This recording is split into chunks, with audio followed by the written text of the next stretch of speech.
Thanks for watching today. This is Prophetic Ponderings with Dave Edwards. It's a new year, and I guess year two, even though I didn't really start the videos until November of 2012. Here we are in 2013. I just think it's going to be a great year. One of the things in my heart for this year is the theme of Renaissance.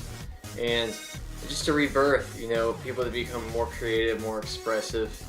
The O's were awesome. And now we're starting to get in the teen years of the new millennium. And just as the O's, kind of were known for terrorism and things like that. I just, it's my heart to see the next few years be known for another Renaissance.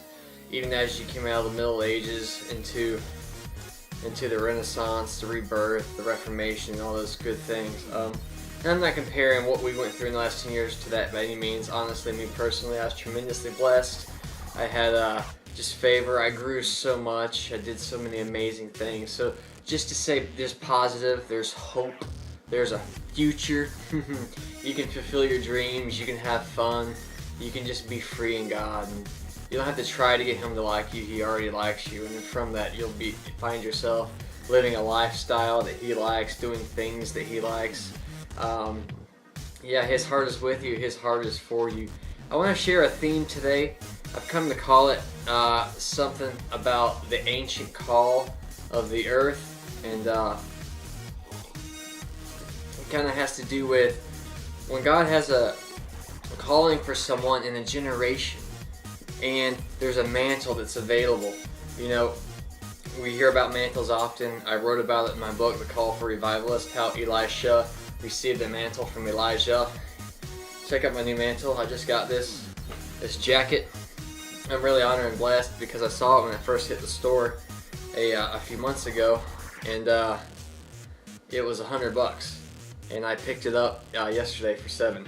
See? I don't know if you can read that, but there's the proof in the pudding with a little bit of extra money that we had, and just an exchange we did. I ended up getting this jacket for $7. And I feel like Jesus He saw that I liked it. He saw my heart was for it. I wasn't lusting after it. I wasn't being greedy for it. I just thought, that's a cool jacket, but I don't have the money. So He adjusted the price to be able to give it to me. So just since I went on the subject of mantles, I thought that'd be cool because I'm kind of wearing a mantle. Wow, that Jesus just gave me, And so there's these mantles available in different generations. Who knows throughout church history how many more reformations, how many more revivals could there have been if the person in that generation would have picked up the call and would have fulfilled what God had on His heart for that generation. Who knows where technology would be? Who knows what books would have been written? Am I not criticizing people who don't make it through the call?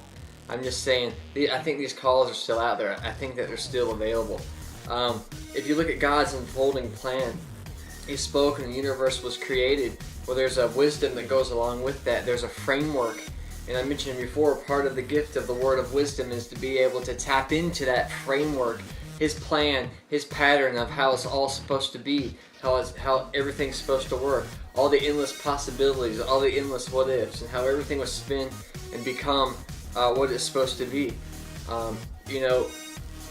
So those when he speaks a prophetic call or move in the earth is supposed to happen.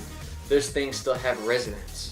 Somewhere in the mechanism, those gears are still sitting there, and they're waiting for someone in some generation to go up and kickstart those things so they'll start spinning again.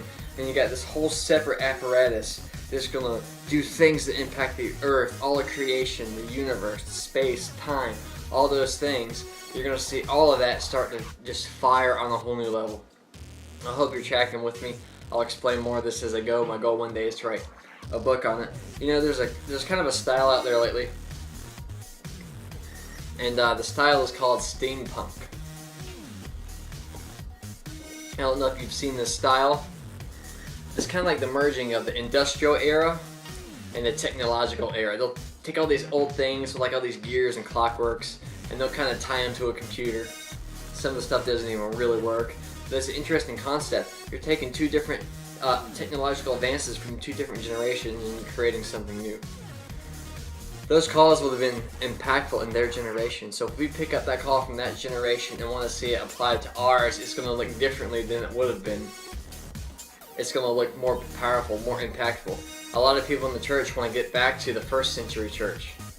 I want to get our generation to where it would have been if the first century just stacked each generation. There was no oppression, none of that stuff. I'm not saying, you know what I'm saying.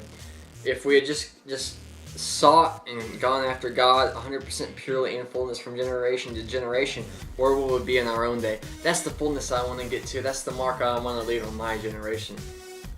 So seeing the prophetic call of the earth fulfilled, finding out those things, those heavenly factories of supernatural revelation, power, miracles, they're out there somewhere in the framework of God. Can we have a heart to see that, to find that, to take hold of that, and to see it expressed in our generation?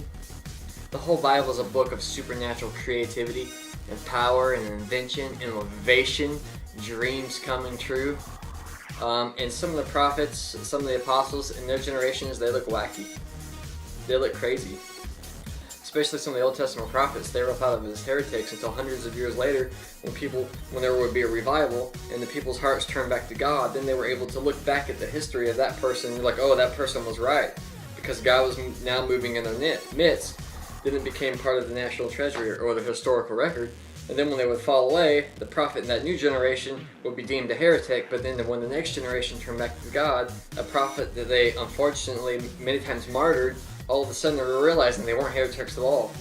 So obviously stick to the Bible, stick to sound doctrine, but let that be a catalyst for you to imagine more, for you to create, to innovate, to dream, to fly, to think of new and awesome things. You know, the church in the Middle Ages would oppress new inventions and creativity, and anything like, you know, a typewriter, printing press, stuff like that. And so rather than seeing it as tools of the gospel, for example, some of the inventions like that would be oppressed because they thought it was witchcraft or of the devil, because it was something new they hadn't seen. Because that creativity had kind of left the church for a while. I think we're coming into a season, a renaissance. This will be the most creative years the church has ever seen. Let your heart create, let your heart express. You know, we have sanctified, we have born again imaginations, and from that we can draw from all the power of the universe within the plan and the will of God. Because if the universe is massive and ginormous, it simply is a dot in the hand of God. And we have not only everything He spoke in the mysteries of Himself that He hid in the universe, what about the mysteries in His heart?